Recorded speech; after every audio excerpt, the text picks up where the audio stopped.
আসসালামু আলাইকুম। আজ আপনাদের দেখাবো আমাদের গ্রামের সেই জায়গাটা যেটা আমার জীবনের সব থেকে প্রিয়, আমাদের গ্রামের মসজিদ। এইটা আমাদের গ্রামের মসজিদ, নাম হলো ইংলাইপার গুলালিয়া সুবাহি মক্তব। এই মসজিদের সাথে জড়িয়ে আছে আমার শৈশবের হাজারো স্মৃতি। আমি ছোটবেলায় এখানেই কোরআনের অক্ষর চিনেছি। বন্ধুদের সাথে সকালে মক্তবে যেতাম হাসি আনন্দে।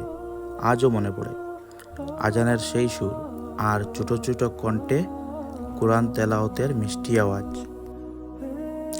এই মসজিদ শুধু নামাজ পড়ার জায়গা না, এটা আমাদের গ্রামের সকল মানুষের আত্মা, শান্তি আর ভালোবাসার প্রতীক। যদি এই ভিডিওটা আপনাদের ভালো লাগে তাহলে একটা আলহামদুলিল্লাহ কমেন্ট লিখে দিবেন আর দোয়া করবেন যেন আমাদের গ্রামের এই মসজিদটি সব সময় আলো ও শান্তিতে ভরে